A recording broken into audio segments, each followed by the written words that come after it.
From the wilderness of Kodiak Island, Alaska, this is Murder and Mystery in the Last Frontier with your host, Robin Bearfield. In a land full of peril and vicious animals, humans are the most dangerous predators of all.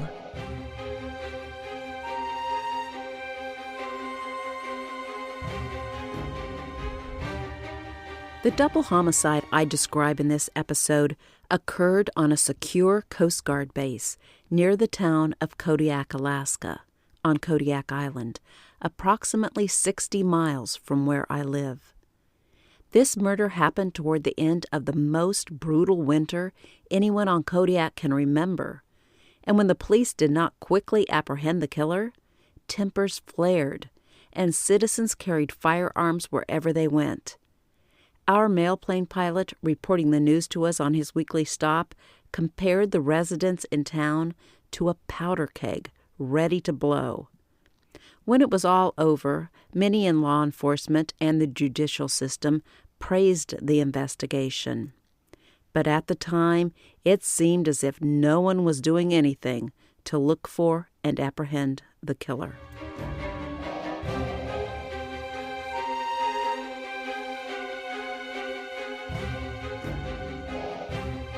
Welcome to Murder and Mystery in the Last Frontier.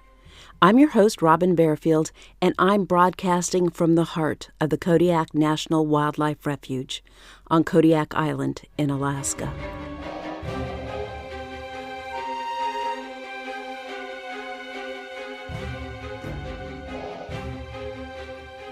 Cold and miserable describe the winter of 2011-2012. It was one of the harshest winters on record in Alaska. On Kodiak Island, the temperatures in January averaged 9.1 degrees colder than normal. And for the period extending from October 2011 through May 2012, the temperatures dipped 4.7 degrees below average. Those temperature differences might not sound extreme, but I assure you it was a cold, miserable winter. Our water lines froze in early December, which is not uncommon, but usually when the lines freeze, we can pump water through a hose into holding containers in the house. And when it's too cold to use the pump, we can haul buckets of water to our house. In January 2012, though, the brutal cold completely froze the stream where we get our water. That had never happened before. Finding and collecting water became a chore consuming most of our days. But worse than finding water, our septic tank froze, and a frozen septic tank is not a good thing. In the town of Kodiak, the ground froze nearly 6 feet or 2 meters deep, down to where the water lines are buried. The frigid temperatures made life difficult, and in addition to being cold, Kodiak's snowfall during the winter of 2012 measured 212% above normal. Instead of the average 68.9 inches or 175 centimeters, Kodiak received 145.9 inches or 370.59 centimeters of snow. By the end of the winter, people were cranky and on edge.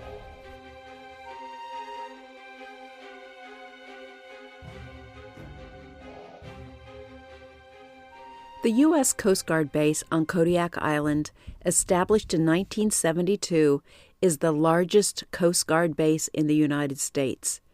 The base supports approximately 1,000 active duty members, 1,700 family members, and several hundred civilian employees, many of whom have retired from active duty with the Coast Guard. Not only is the Coast Guard an important employer in the community, but it is often the lifeline for one of the largest fishing fleets in the country. The Coast Guard base on Kodiak is responsible for covering nearly 4 million square miles of the roughest oceans and most inhospitable terrain in the world. When a fishing boat takes on water in heavy seas, or a fisherman receives a head injury from a swinging crab pot, the Coast Guard speeds to the scene to offer assistance. We are not commercial fishermen, but we live in the wilderness and know if we suffer a life-threatening injury or experience a medical emergency, we can call the Coast Guard for help. The residents of Kodiak respect and welcome the Coast Guard as an important asset to our island community. And on those rare occasions when a Coast Guardsman or woman die during a daring rescue, we mourn those who gave their lives to protect us. The 2012 double murders at the Coast Guard's communication station shocked and saddened the residents of Kodiak.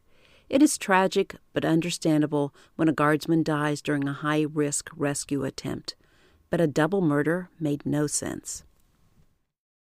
The U.S. Coast Guard base is located 6 miles south of the town of Kodiak via the Kodiak Highway.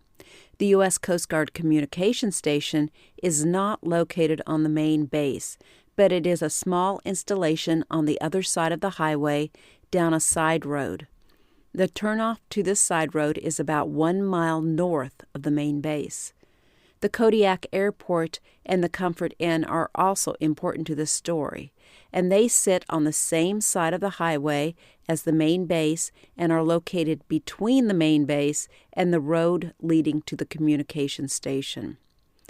Among other duties, guardsmen and women working at the communication station track aircraft, receive and relay messages from and to ships in distress, and transmit weather reports. The 2012 murders occurred in the rigger's shop next to the communication station. Those working in the rigger shop are responsible for servicing and repairing the approximately 40 antennas for the Coast Guard communication stations across Alaska. It is important to note that while the main base is closely guarded and the communication station is located behind a secure fence, the rigger shop is strangely unguarded.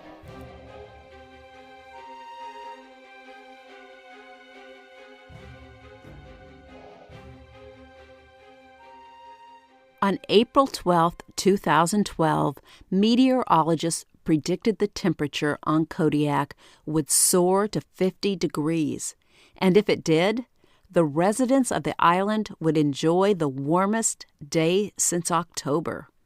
Spirits lifted in Kodiak with this promise of spring, but the upbeat moods didn't last long.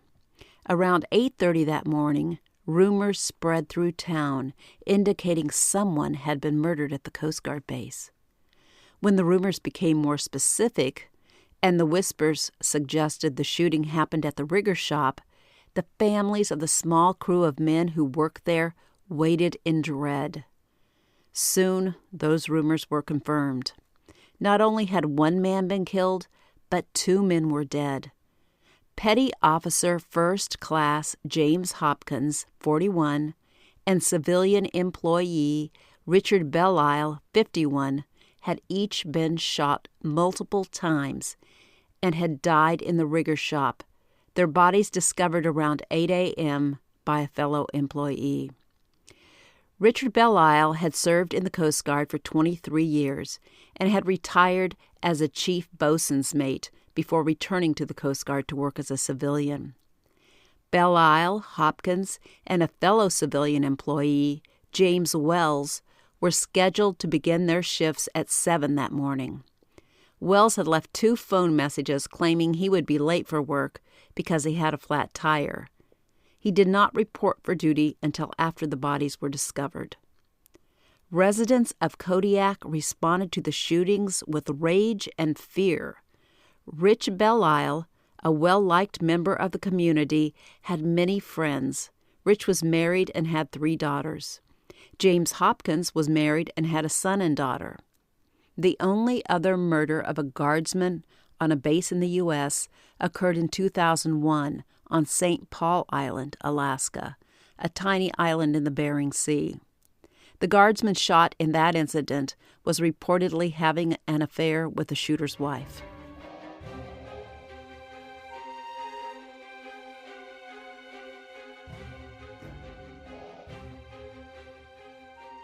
The U.S. Coast Guard is attached to the Department of Homeland Security, and since the murders occurred on a U.S. Coast Guard base, the FBI immediately assumed control of the investigation.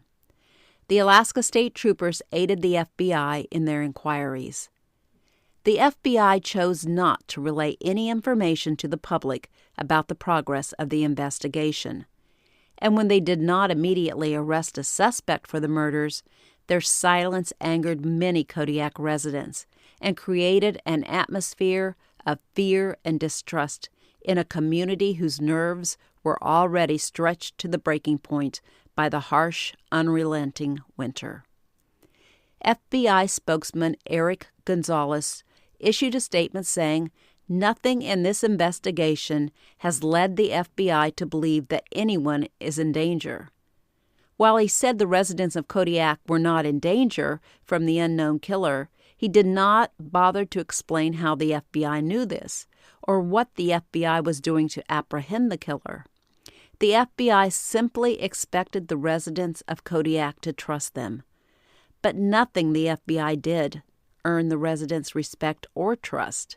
Instead, people carried weapons, looked over their shoulders, and listened to rumors.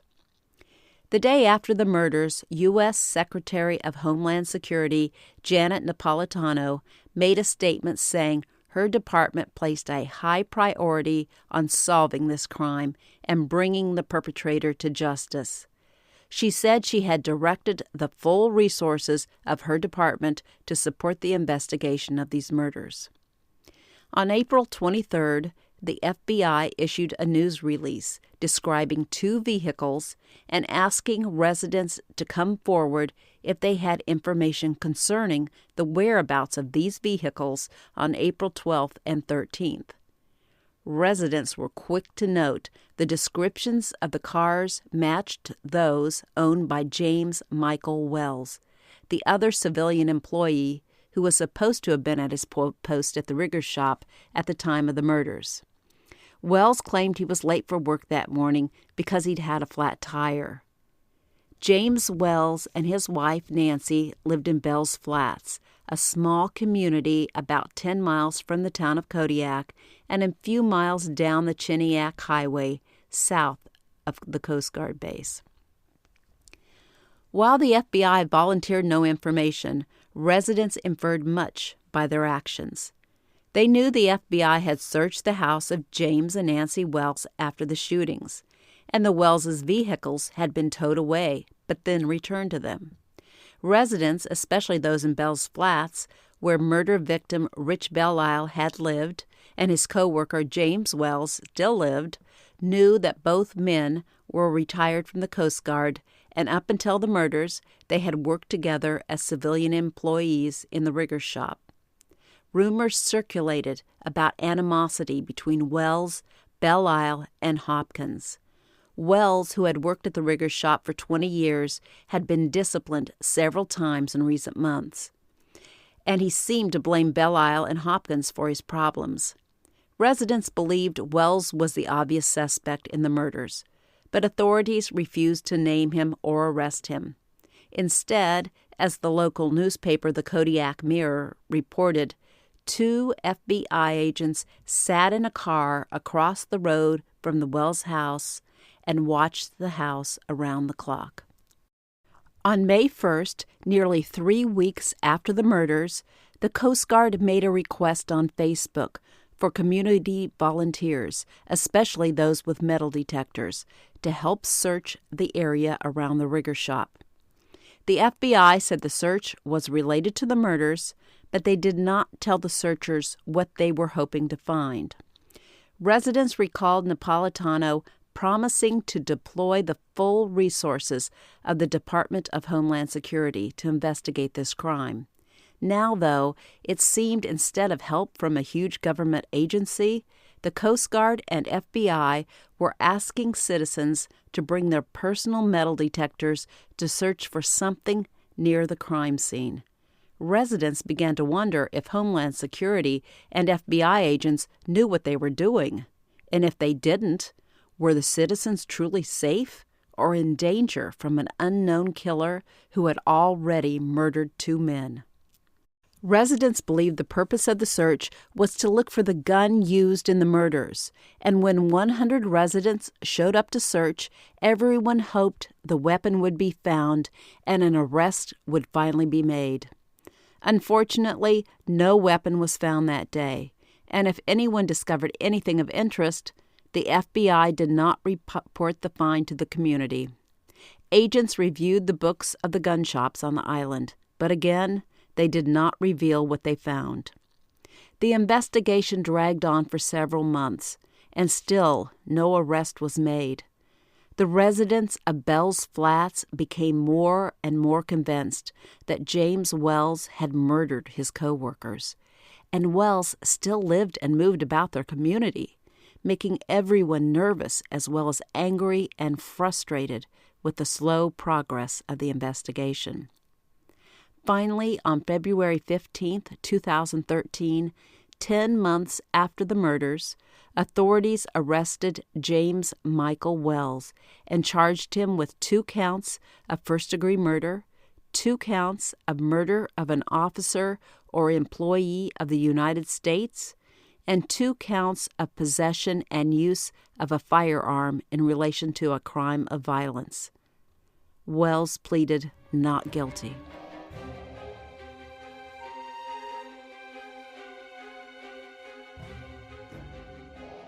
Let me take a short break. As I told you in the last episode, my 6th novel, The Ultimate Hunt, was just released a few weeks ago. In it, several young adults have disappeared from Kodiak Island, Homer, and even Anchorage. They all vanished without a trace, and the police, troopers, and FBI can find no clues to their disappearance. Troy Horner was abducted after leaving the gym in Midtown Anchorage. The next thing he knew, he woke up in the woods. This is an excerpt from The Ultimate Hunt. Troy Horner brushed at the raindrops falling on his face. He curled into a tighter ball and tried to go back to sleep, but he soon gave up. Slowly, his foggy mind began to clear. He sat up, looked around, and inhaled the overpoweringly earthy smell of moss and dirt and spruce needles. Where am I? The last thing Troy remembered was leaving the sports medicine clinic after spending his Saturday working on what his boss called an emergency audit. Then he recalled walking in the door at Planet Fitness in Anchorage. How had he ended up in the middle of a soggy rainforest? He looked down at the camo raincoat he was wearing. He'd never seen it before. His pants, also camo, must have been waterproof, because although the ground felt cold, his legs weren't wet. He touched the warm sweater under his raincoat and looked down at the new pair of hiking boots on his feet. Nothing made sense. Little light penetrated the tall spruce trees, which stretched as far as he could see in every direction. Was he on the Kenai Peninsula?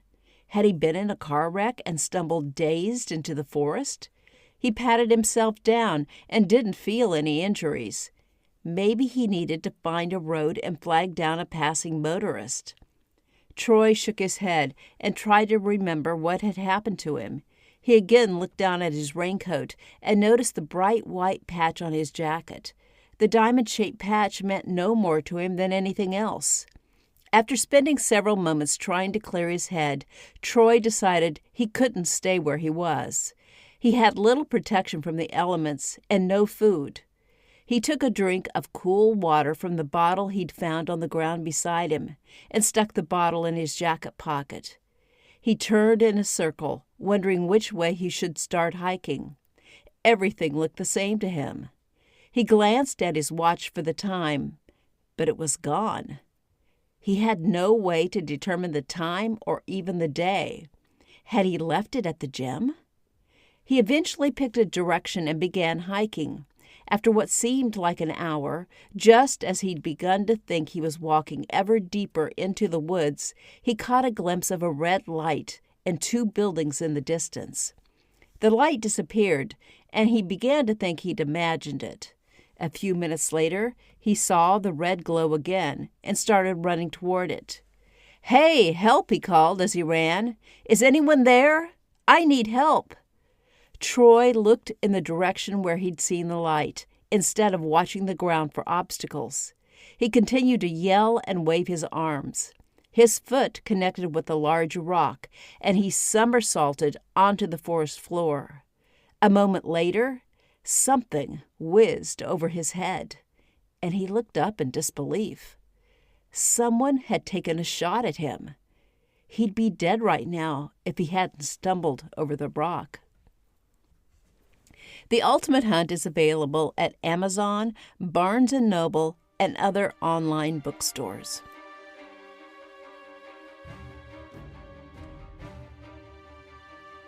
At Wells' February 19th arraignment, FBI Special Agent Elizabeth Oberlander portrayed James Wells as a substandard Coast Guard civilian employee who had feuded with his coworkers and supervisors. Hopkins, the enlisted guardsman, was in charge of the rigger shop, but Wells refused to take orders from him.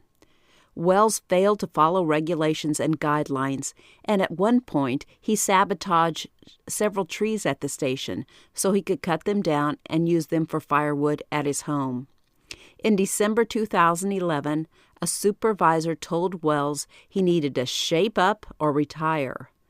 A month later, the same supervisor told Wells he would not be sending him to the National Conference for Tower Erectors, a conference Wells usually attended. Instead, the supervisor planned to send Belisle and Hopkins to the conference. Belisle and Hopkins were murdered less than 3 months later.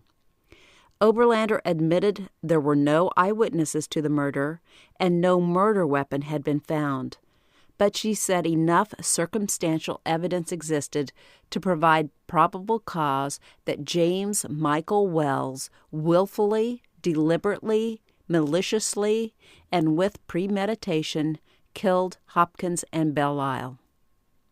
The trial of James Michael Wells took place in April 2014 at the U.S. District Court in Anchorage. The jurors were selected from around the region, and the trial lasted 20 days. First responders testified that when they arrived at the murder scene, they saw no evidence of a break-in or a robbery at the rigger station, and they said both men appeared to be victims of a targeted killing. U.S. Attorney Karen Loeffler, the lead prosecutor in the case, played tapes of 2 interviews with Wells conducted by FBI agent Kirk Oberlander shortly following the murders. In the first interview, Wells said he started to drive to work for his 7 a.m. shift at the rigger shop, but detected a soft tire and pulled into the parking lot of the Comfort Inn near the Kodiak Airport.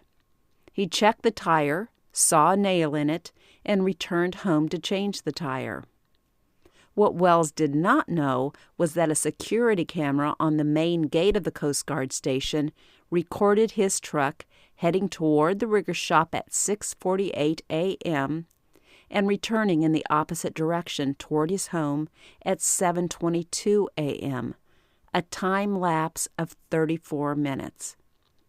Wells claimed he drove toward the rigger shop, felt a soft tire, pulled into the hotel parking lot, and immediately headed back home to change the tire. In the second interview, Agent Oberlander told Wells that he drove the same route Wells claimed he followed, and the trip took him only 10 minutes. He then asked Wells why it took him 34 minutes to stop, check his tire, and turn around to drive home. Wells stated, "I don't have a reasonable explanation for it. I don't have a theory at the moment." At trial, Wells's defense attorney stated Wells suffered from chronic diarrhea as the result of a recent gallbladder surgery, and after checking his tire on the morning of the murders, he drove to the airport to use the bathroom at a commuter airline. The prosecution provided evidence showing no one at the airline remembered seeing Wells. And if this was Wells's explanation for the 34-minute time lapse, why didn't he tell this to the FBI when they first interviewed him? The FBI learned James Wells's wife, Nancy, was in Anchorage during the murders, and she left her blue SUV parked in the Kodiak Airport parking lot during her absence. James Wells drove a white truck to work on the morning of the murders. A blurry video taken by a camera near the rear of the rigger shop showed a blue SUV arriving at the shop just before the murders occurred. No one reported seeing the blue SUV, either on the road or parked at the communication station, but that one blurry video is proof it was there. FBI agents believe James Wells left home in his white pickup truck, drove to the airport, parked, switched to his wife's SUV, and drove to the rigger shop. He then shot Belle Isle and Hopkins to death, returned to the airport, left his wife's SUV there, and then drove home in his white truck. During this time period, he made 2 calls to work to report he'd had a flat tire and would be a few minutes late arriving for his shift. To support its argument, the prosecution played the 2 videos, one from the gate at the main base and the other from the camera outside the rigger shop. Attorneys said when Wells's wife returned from Anchorage, she told detectives her car had been moved while she was gone. An expert who examined the flat tire with a nail in it stated the nail had been shot into the tire with a nail gun, not picked up by driving over it on the road, as Wells claimed. According to the witness, the tire was not driven on after the nail was embedded in it. Finally, while investigators never found the murder weapon, they determined a .44 caliber gun had been used in the shootings, and they found .44 caliber ammunition in James Wells's house. A witness testified Wells borrowed a .44 caliber handgun from him several years earlier and had never returned it. After a 10-month investigation and a 20-day trial with over 100 witnesses called to testify, a jury of 6 women and 6 men deliberated only 6 hours before finding James Michael Wells guilty on all 6 counts of the indictment.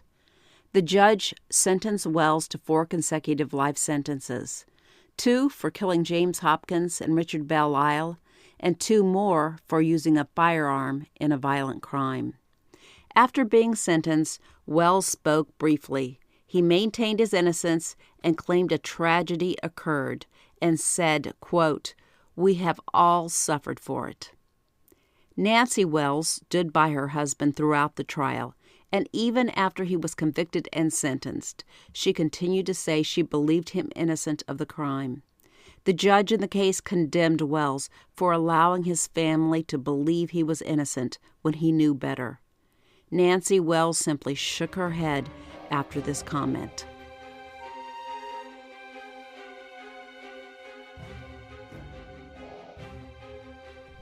After the trial ended, U.S. Attorney Karen Loeffler, the lead prosecutor, praised investigators and her legal team.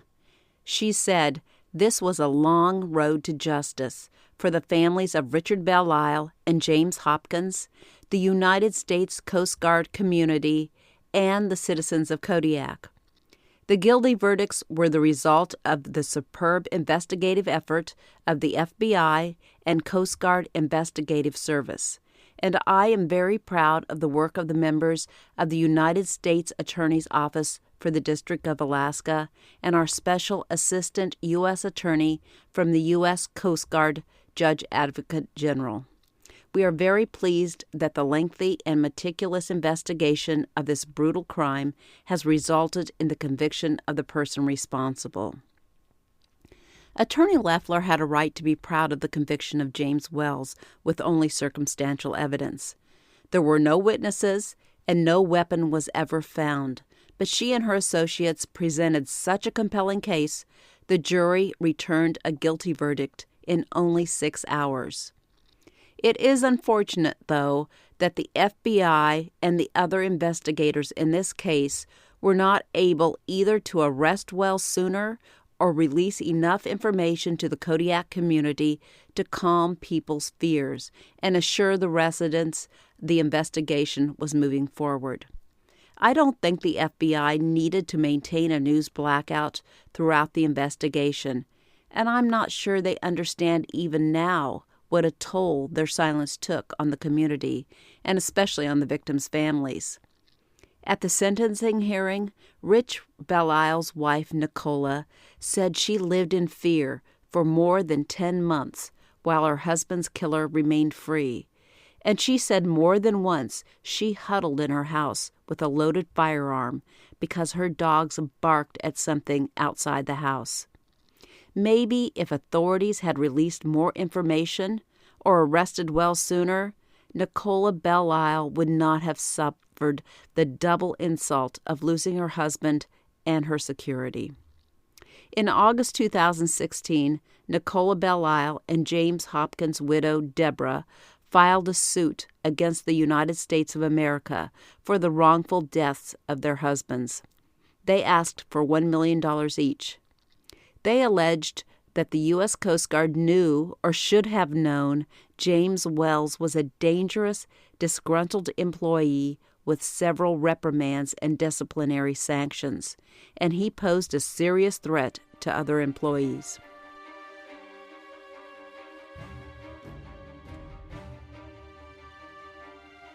It seemed as if the winter of 2012 would never end.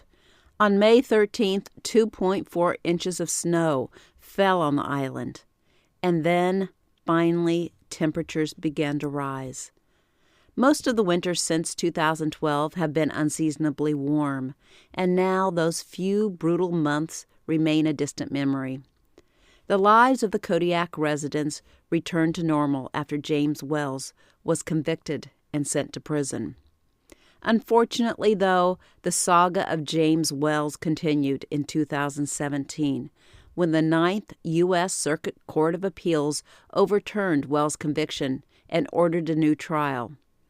The court cited several problems with the original trial, but their biggest concern was the testimony by a forensic psychologist. They believed this testimony should not have been allowed at trial.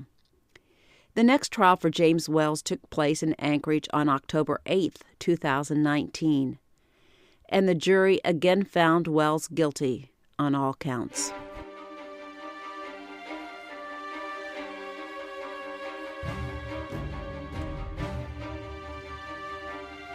Thank you for listening, and I hope you enjoyed this episode. Thank you to my patrons for your support. Check out the show notes for more information on how you can support this podcast and unlock extra episodes by joining the Last Frontier Club. If you haven't already done it, be sure to join the Murder and Mystery in the Last Frontier Facebook group and chat about the podcast. I'll see you soon for the next episode of Murder and Mystery in the Last Frontier.